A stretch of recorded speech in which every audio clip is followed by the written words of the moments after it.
Good morning students, myself Deepak Jaswal. जैसे कि अपन ने प्रीवियस वीडियोस में अपने क्लास 12 सॉल्यूशन के कुछ पॉइंट्स अपन ने रीड आउट किए थे। नेक्स्ट वीडियो में मैं आपको नेक्स्ट पॉइंट्स के बारे में क्लियर कर रहा हूँ। जो आज मैं आपको पॉइंट्स क्लियर कर रहा हूँ उसमें मेन जो पॉइंट्स हैं, पहला है mole fraction. Mole fraction actually है क्या? आप स्टूडेंट्स में कोई बता सकता है कि what do mean by fraction maths language के अकॉर्डिंग, कि फ्रैक्शन होता क्या है? तो ये हम देखें तो फ्रैक्शन जो है इट मींस मैथ्स के अकॉर्डिंग देखते हैं हम तो P बाय Q, यानी P बाय Q जो है वो फ्रैक्शन को रिप्रेजेंट करता है मैथ्स लैंग्वेज के अकॉर्डिंग। पर यहां यदि अपन देख रहे हैं कि sir what do mean by mole fraction chemistry के अकॉर्डिंग, चैप्टर सॉल्यूशन के अकॉर्डिंग, तो हम देखते हैं कि मोल फ्रैक्शन को हिंदी में मोल प्रभाज कहा जाता है। प्रभाज इट मींस जो फ्रैक्शन में हो, it means P by Q जो है, तो P जो है न्यूमरेटर है और जो Q है वो डिनोमिनेटर है। जैसे कि हम देखते हैं मोल फ्रैक्शन केमिस्ट्री के अकॉर्डिंग, कल मैंने आपको प्रीवियस वीडियोज में बताया था कि एक सॉल्यूशन के अंदर दो कंपोनेंट होते हैं, एक सॉल्यूट होता है और एक सॉल्वेंट होता है। एक बार और रिपीट कर रहा हूं, जो स्टूडेंट्स नहीं समझा तो एक बार समझ सकते हैं। एक सॉल्यूट होता है और एक सॉल्वेंट होता है। सॉल्यूट इट मींस जो स्मॉलर अमाउंट में है और सॉल्वेंट इट मींस जो ज्यादा अमाउंट में। तो जो कम अमाउंट में इट मींस सॉल्यूट होगा जो डिसॉल्व हो रहा है, और जो ज्यादा अमाउंट में है इट मींस सॉल्यूशन, राइट? तो they are two component solution, it means solution को हम बाइनरी सॉल्यूशन कह रहे हैं। तो यहां भी अब आज मैंने मोल फ्रैक्शन की आपको एक डिफाइन लिखी है, देखना मैं आपको समझाता हूं, पूरा क्लियर करता हूं। It is the ratio of number of moles of a particular component to the solution number of moles of the solution. It is expressed by x, यानी कहने का मतलब है किसी भी सॉल्यूशन के अंदर दो कंपोनेंट दिए होंगे, एक सॉल्यूट दिया होगा और एक सॉल्वेंट दिया होगा। पहली बात, तो किसी भी कंपोनेंट का, चाहे सॉल्यूट का हो चाहे सॉल्वेंट का हो, यदि उनका नंबर ऑफ मोल्स हमें फाइंड करने हो और उनका मोल फ्रैक्शन फाइंड करना है तो हम वो कैसे फाइंड करेंगे? तो उसके लिए आपको यहां एक डेरिवेशन दिया गया है, पूरा प्रूफ है। सबसे पहले मैं आपको बता दूं कि जो मोल फ्रैक्शन है उसको x लेटर से रिप्रेजेंट करते हैं। मोल फ्रैक्शन में इसका डेरिवेशन है, जैसे लेट अस सपोज हम मानते हैं कि A जो है आपको एक सॉल्यूट के रूप में बिहेव हो रहा है, तो जो B है वो सॉल्वेंट है। तभी आपने लिखा है इफ सब्सटेंस A डिसॉल्व, तो डिसॉल्व कौन हो रहा है? A, इट मींस वो सॉल्यूट के रूप में बिहेव कर रहा है। किसके अंदर डिसॉल्व हो रहा है? B के अंदर। तो B जो हो गया उस कंडीशन में क्या रिप्रेजेंट करेगा बेटा? सॉल्वेंट। तो दो कंपोनेंट हैं, सॉल्यूट और सॉल्वेंट, ए को सॉल्यूट बी को सॉल्वेंट माना अपन ने, तो उसके अंदर नंबर ऑफ मोल्स फाइंड करेंगे दोनों की। तो सबसे पहले नंबर ऑफ मोल्स फाइंड करने के लिए हम क्या लिखा? Na upon Na and Nb। ये हमें नंबर ऑफ सॉल्यूट्स या नंबर ऑफ मोल्स फाइंड करने के लिए, सॉल्यूट और सॉल्वेंट के लिए। तो Na जो है वो number of moles of solute को रिप्रेजेंट करेगा, Nb जो होगा वो numbers of moles of solvent के लिए रिप्रेजेंट करेगा। सबसे पहले कल मैंने आपको बताया था कि मोल्स फाइंड करने का जो फॉर्मूला है given mass upon molar mass, यानी दिया हुआ, आपका हिंदी के अकॉर्डिंग बता रहा हूं, दिया हुआ द्रव्यमान अपॉन जो मोलर मास है, इट मींस मॉलिक्यूलर मास है, इन दोनों का जो रेशियो होता है वो नंबर ऑफ मोल्स को रिप्रेजेंट करता है। एक बार और बता दूं, आपने प्रीवियस क्लास में पढ़ा होगा 11th में कि मोल्स एक्चुअली है क्या? किसी भी सॉल्यूशन के अंदर total number of atoms, total number of ions, total number of molecules जो हैं वो मोल्स को रिप्रेजेंट करेंगे। मोल्स जो है इट मींस केमिकल एलिमेंट्री जो स्पीशीज है, एटम, मॉलिक्यूल्स और आयंस की, वो किसको रिप्रेजेंट करेगी बेटा? मोल्स को रिप्रेजेंट करेगी। तभी मोल्स का फॉर्मूला है given mass upon molar mass. Given mass it means जो आपको दिया होगा, और मोलर मास इट मींस जो भी मॉलिक्यूल का जो मास होगा वो फाइंड आउट करेंगे, तो उन दोनों का जो रेशियो है वो किसको रिप्रेजेंट करेगा? मोल्स को रिप्रेजेंट करेगा। ठीक, इतना क्लियर? नेक्स्ट आगे देखना बेटा, मोल फ्रैक्शन अब हमें फाइंड करना है। तो मोल फ्रैक्शन अपन को दो कंपोनेंट के फाइंड करेंगे, A और B। A it means solute और B मींस सॉल्वेंट। तो मोल फ्रैक्शन को मैंने बताया था x से रिप्रेजेंट कर रहे हैं, और मोल फ्रैक्शन हमें सॉल्यूट और सॉल्वेंट के हमें फाइंड करने हैं। तो A को हमने सॉल्यूट रिप्रेजेंट किया है और B को हमने क्या रिप्रेजेंट किया बेटा? सॉल्वेंट के रिप्रेजेंट किया है। तो सबसे पहले नंबर ऑफ मोल्स फाइंड करने के बाद हम जब मोल फ्रैक्शन को में जब उसको रिप्रेजेंट करेंगे तब उसको हम कैसे रिप्रेजेंट करेंगे, number of moles fraction of solute, यानी कहने का मतलब है जो भी सॉल्यूट है उसका हमें मोल फ्रैक्शन हमें फाइंड करना है तो हम उसको कैसे फाइंड करेंगे, XE, X यानी mole fraction, A it means number of moles of solute is equal to Na upon Na plus Nb. Na it means number of जो moles of solute को represent कर रहा है, upon Na plus Nb यानी solute plus solvent it means solution, यदि हम यूं लिख सकते हैं बेटा, तो Na जो number of moles of solute, Na plus Nb it means solute plus solvent यानी total solution। तो ये जो आपको लाइन दे रखी है इट मींस ये number of moles fraction solute को रिप्रेजेंट करेगी। जस्ट लाइक इसी प्रकार बेटा number of moles fraction of solvent के लिए हम फाइंड करेंगे तो मोल फ्रैक्शन को हम x से रिप्रेजेंट करें और सॉल्वेंट के लिए अपन ने b रिप्रेजेंट किया था, यहां पे देखा, तो उस कंडीशन में जब number of moles of fraction of solvent को रिप्रेजेंट करेंगे मोल फ्रैक्शन के अकॉर्डिंग तो Nb upon Na plus Nb। अब यहां पे Nb क्या है बेटा, number of moles fraction of solvent upon Na plus Nb। Na plus Nb का मतलब क्या हो रहा है बेटा, Na mean solute plus Nb it means solvent, तो इन दोनों का जो सम है इट मींस वो सॉल्यूशन को रिप्रेजेंट कर रहा है। तो ये जो वाला आपको लाइन दिख रही है ये मोल फ्रैक्शन ऑफ सॉल्यूट को रिप्रेजेंट करेगी और ये मोल फ्रैक्शन ऑफ सॉल्वेंट को रिप्रेजेंट करती है।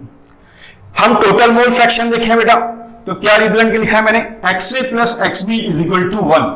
अब XA plus XB is equal to 1 का मतलब है कि इन दोनों का जो सम है numbers of solute mole fraction और मोल फ्रैक्शन ऑफ सॉल्वेंट, इन दोनों का जो सम है वो ऑलवेज 1 होगा, इट मींस यूनाइट होगा। इन दोनों का जो सम है वो कितना होगा, 1 होगा। यानी नंबर ऑफ मोल्स जो हम सॉल्यूट फाइंड करेंगे या मोल फ्रैक्शन फाइंड करेंगे, number of mole fraction of solvent find करेंगे तो उनकी जो वैल्यू है वो 1 से ज्यादा नहीं आनी चाहिए। वाई, क्योंकि दोनों का सम क्या बोल रखा है बेटा, 1 बोल रखा है।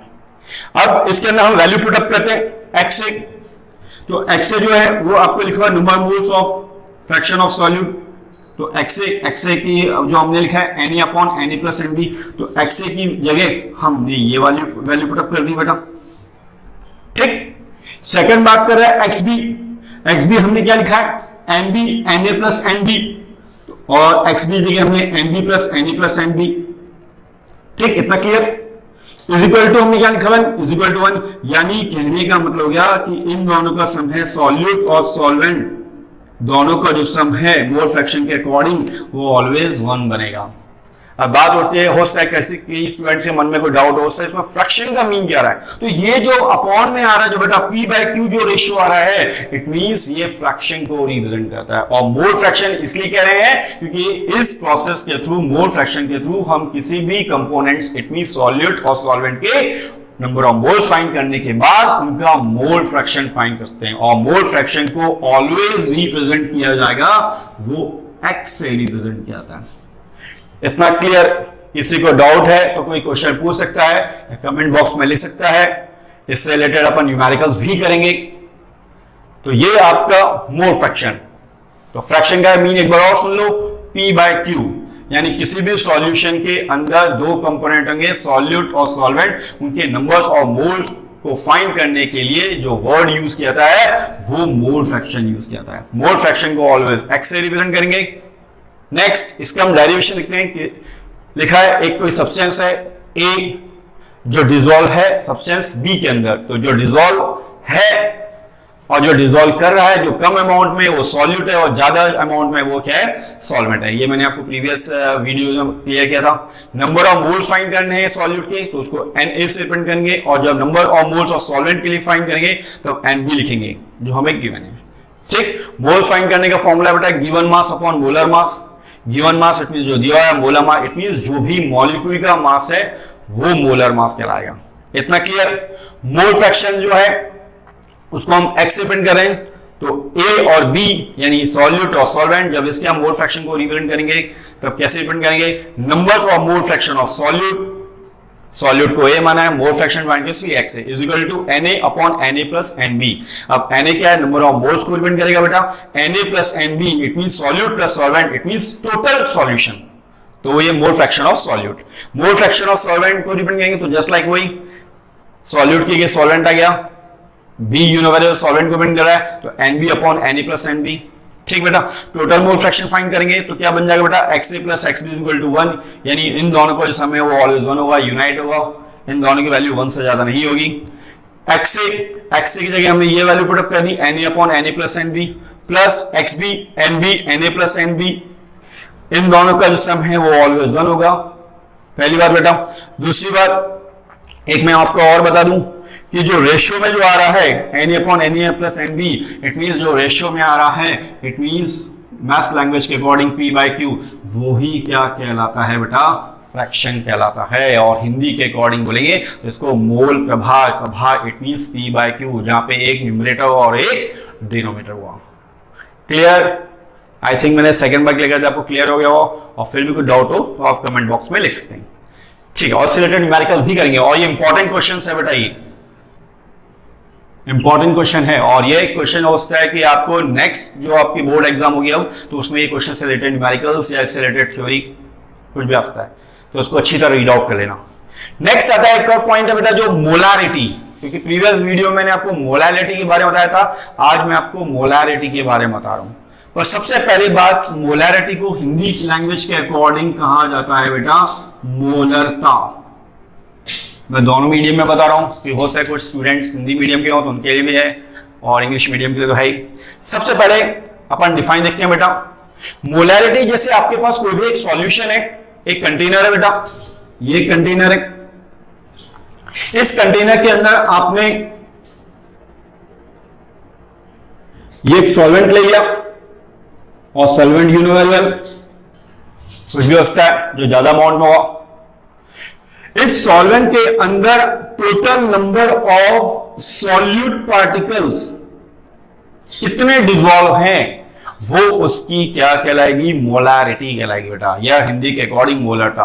हो सकता है किसी स्टूडेंट्स के मन में डाउट हो रहा हो, सर कल मोलारिटी में आपने बताया था, आपको मोलारिटी में मैंने बताया था बेटा 1 kg सॉल्वेंट के अंदर number of solute, number of moles जितने डिसॉल्व होंगे वो उसकी मोलारिटी कहलाएगी।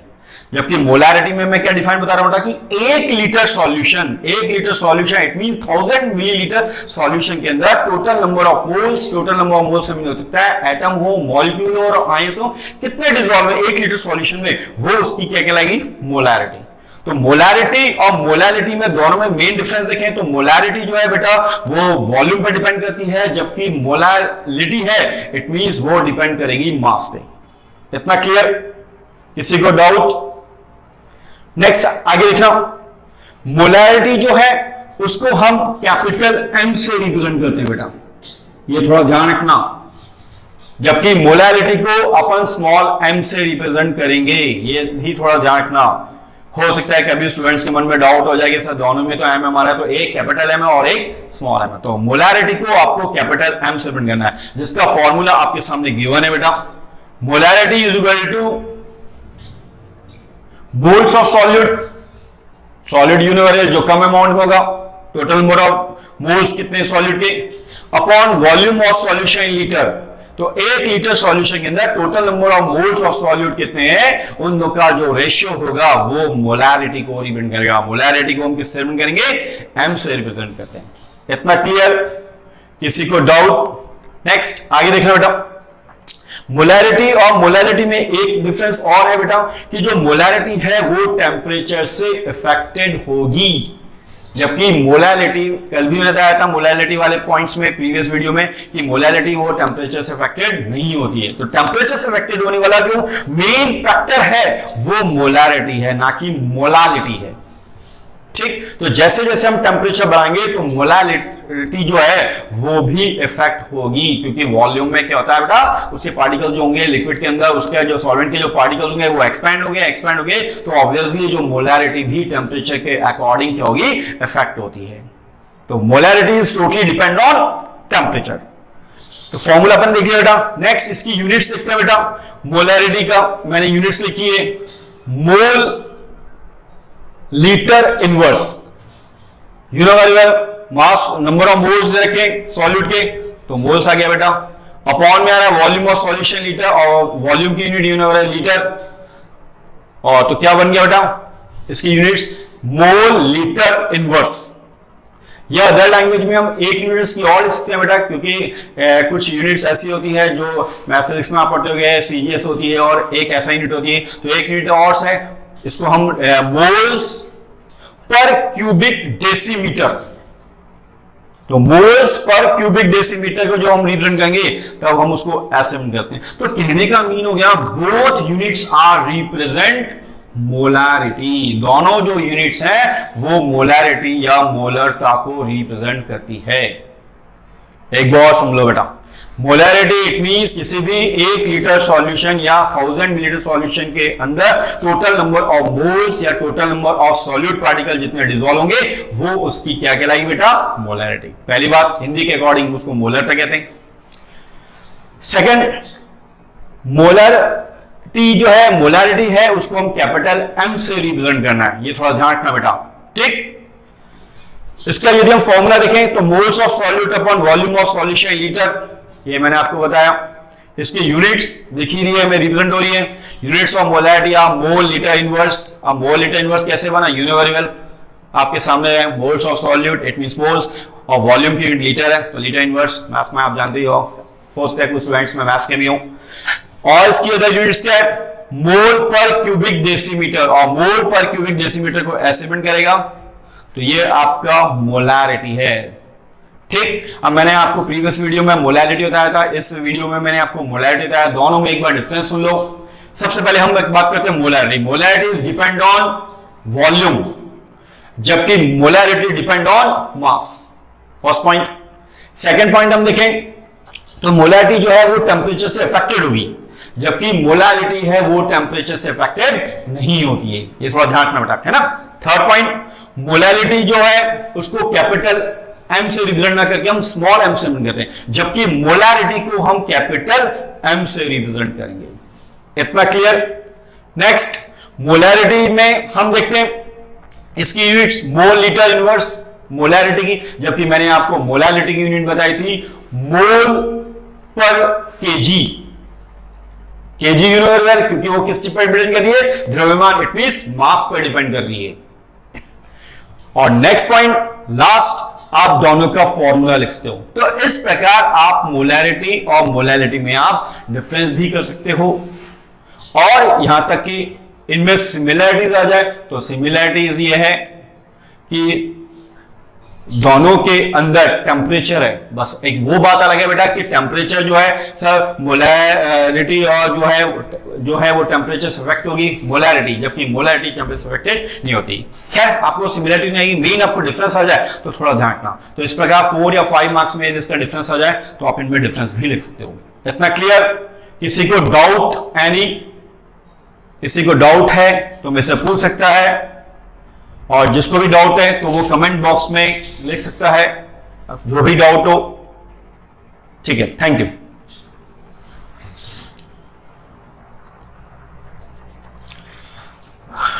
नेक्स्ट पॉइंट देखना, मोलारिटी के बाद नेक्स्ट पॉइंट मतलब बेटा डाइल्यूशन फॉर्मूला, या अदर लैंग्वेज में इसके हम बात करते हैं मोलारिटी इक्वेशन। सबसे पहले मैं आपको बता दूंगा, सॉल्यूशन में 2 टाइप के सॉल्यूशन है मेन, जिसको आपने कहीं केमिस्ट्री लैब में 11th में नाम भी सुना हुआ है। एक कंसंट्रेटेड सॉल्यूशन होता है, एक डाइल्यूट सॉल्यूशन होता है। पर इन दोनों में मेन डिफरेंस क्या है, आधे स्टूडेंट्स को कुछ डाउट भी होता है। कंसंट्रेटेड का मीन ये होता है जब नंबर ऑफ अमाउंट जो सॉल्यूट है वो ज्यादा है और सॉल्वेंट का अमाउंट जो है वो कम है।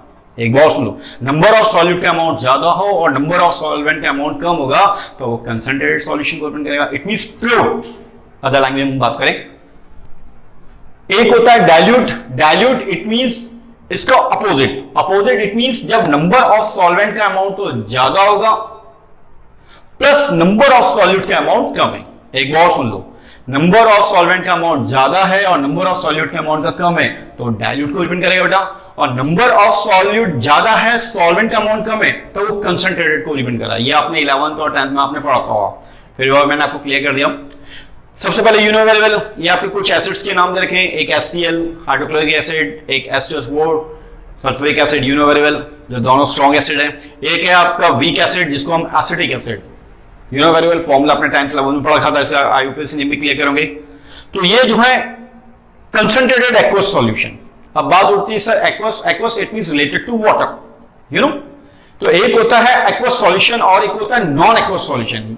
ये भी सॉल्यूशन के अंदर बेसिक पॉइंट्स में आता है। Aqueous solution, non aqueous solution का मतलब होता है कि जब सॉल्वेंट वाटर के रूप में बिहेव कर रहा है तो वो एक्वस सॉल्यूशन होगा बेटा। एक बार सुन लो, सॉल्वेंट यदि वाटर के रूप में बिहेव करता है तो एक्वस सॉल्यूशन है। यदि सॉल्वेंट वाटर के रूप में नहीं है, अदर कोई सॉल्वेंट है, अदर इट मींस कोई भी ऑर्गेनिक कंपाउंड है, अल्कोहल है, फिनॉल है, बेंजीन, ईथर है, तो उस कंडीशन में वो नॉन एक्वस सॉल्यूशन को रिप्रेजेंट करेगा। Clear? Aqueous solution it means solvent water के रूप में बिहेव कर रहा है। यदि सॉल्वेंट वाटर के रूप में बिहेव नहीं कर रहा है तो नॉन एक्वस हुआ। क्योंकि कई बार आपने देखा लैब में आप गए हो तो आपने देखा होगा बोतल या जो भी केमिकल्स की जो एसिड्स की बोतल है उस पर लिखा होता है aqueous solution, non aqueous, aq और नॉन एक्यू। तो aq it means related to aqueous, aqueous it means related to aqua, aqua it means related to water. तो जिसके अंदर वाटर मॉलिक्यूल एडेड है, सॉल्वेंट वाटर मॉलिक्यूल के रूप में behave कर रहा है तो एक्वस, और अदर होगा तो नॉन एक्वस। इतना क्लियर? ठीक है। तो आपके सामने एक कंटेनर है, इस कंटेनर एक बीकर है, इसके अंदर आपने H2SO4 concentrated H2SO aqueous solution लिया, कंसंट्रेटेड यूनिवर्सल, जिसके अंदर अभी मैंने आपको बताया नंबर ऑफ सॉल्यूट का अमाउंट ज्यादा। ठीक। आफ्टर सम टाइम पीरियड्स के बाद आपने इस कंटेनर के अंदर वाटर मिक्स कर दिया तो यूनिवर्सल, अभी मैंने आपको बताया था जब भी कंसंट्रेटेड सॉल्यूशन के अंदर जब वाटर मिक्स कर दोगे तो कैसा रिप्रेजेंट करेगा? डाइल्यूट को रिप्रेजेंट करेगा। तभी अपन डाइल्यूशन वर्ड अप्लाई करें। ठीक। तो वाटर आपने मिक्स कर दिया, वाटर मिक्स कर दिया, H2SO4 एक्वस सॉल्यूशन हो गया, डाइल्यूट एक्वस सॉल्यूशन हो गया। तब मैंने आपको कुछ स्टेटमेंट लिखा हुआ है। क्या लिखा है? When A concentrated solution is diluted by adding more of solvent, the number of moles of solute in the solution remain unchanged. ये है क्लियर? एक बार समझो।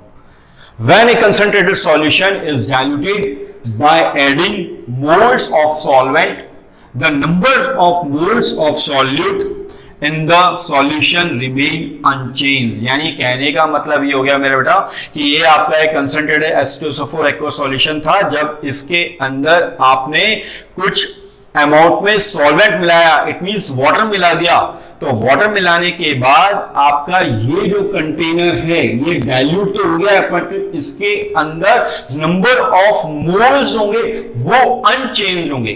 तो नंबर ऑफ मोल्स जो इसके अंदर जैसे थे वो नंबर ऑफ मोल्स वैसे कैसे होंगे, बस इसकी जो स्टेट है वो ठीक है कि यहां पे कंसंट्रेटेड था, वाटर मिक्स करने के बाद वो कैसी कंडीशन में आ गया बेटा? डाइल्यूटेड हो गया।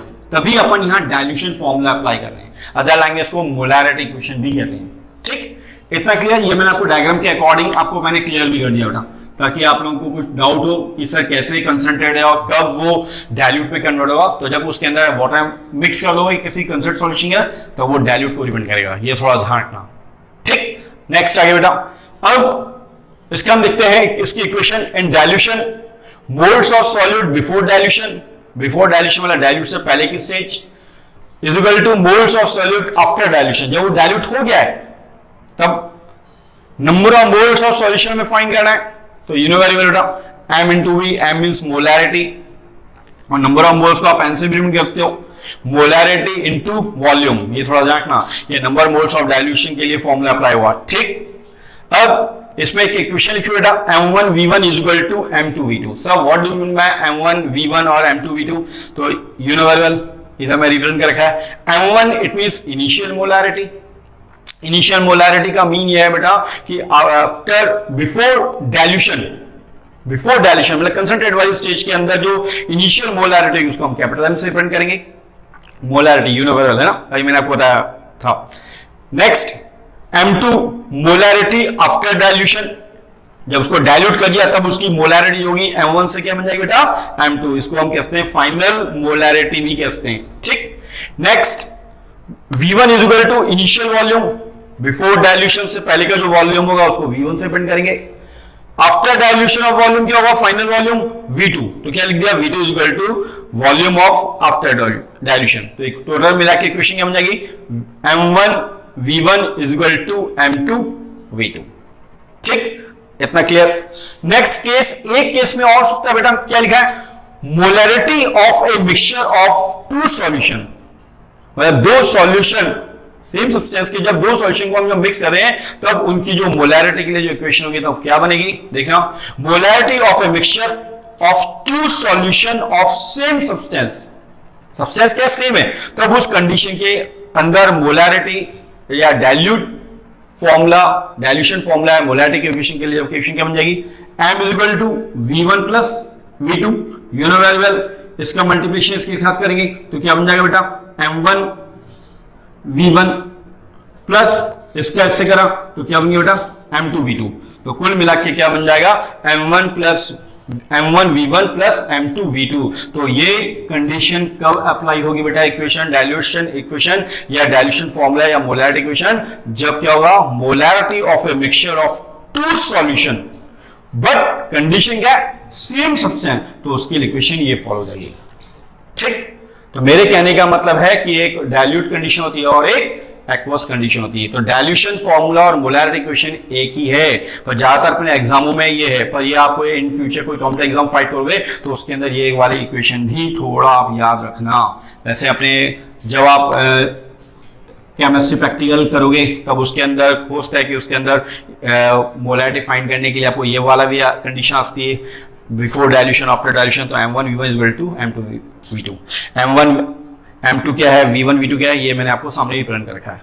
ठीक, तो एक एक्वस सॉल्यूशन होता है और एक डाइल्यूट। एक बार और रिपीट कर रहा हूं, aqueous solution it means related to जिसके अंदर सॉल्वेंट वाटर के रूप में बिहेव कर रहा है, कंसंट्रेट इट मींस जिसके अंदर वाटर सॉल्वेंट के रूप में बिहेव नहीं कर रहा है। अदर लाइन बोले तो जिसके अंदर ज्यादा से ज्यादा अमाउंट सॉल्यूट का होगा वो कंसंट्रेट होगा, जिसके अंदर सॉल्वेंट का अमाउंट ज्यादा होगा तो वो वाटर के रूप में बिहेव करेगा, तो वो क्या कहलाएगा बेटा, एक्वस। एक्वस को AQ से रिप्रेजेंट करते हैं, तो दो टाइप के सॉल्यूशन होते हैं, एक कंसंट्रेट और एक एक्वस। इतना क्लियर।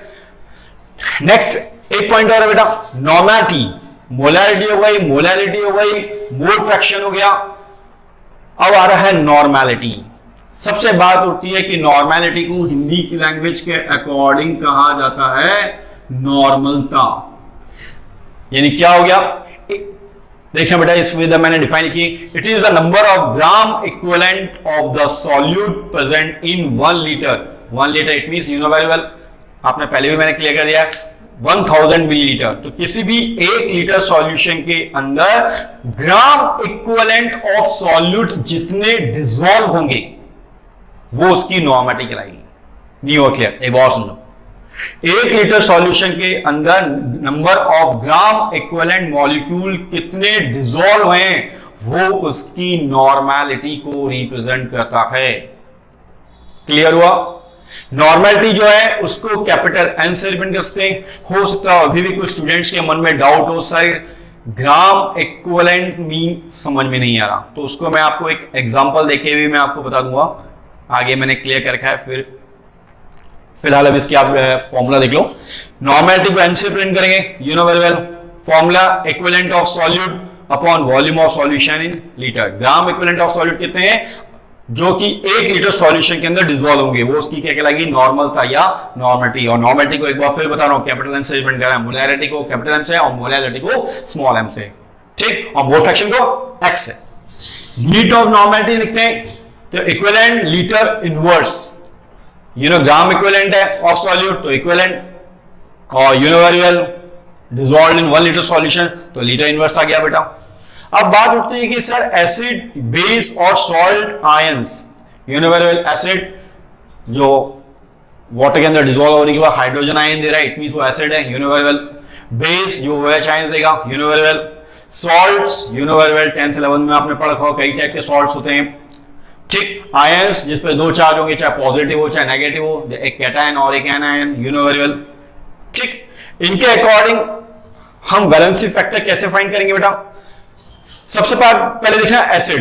एसिड में होता है कि एक मॉलिक्यूल के अंदर जितने नंबर ऑफ हाइड्रोजन आएंगे वो उसको एसिड को रिप्रेजेंट करेगा, एक मॉलिक्यूल के अंदर जितने नंबर ऑफ OH आयंस होंगे वो उसके बेस को रिप्रेजेंट करता है।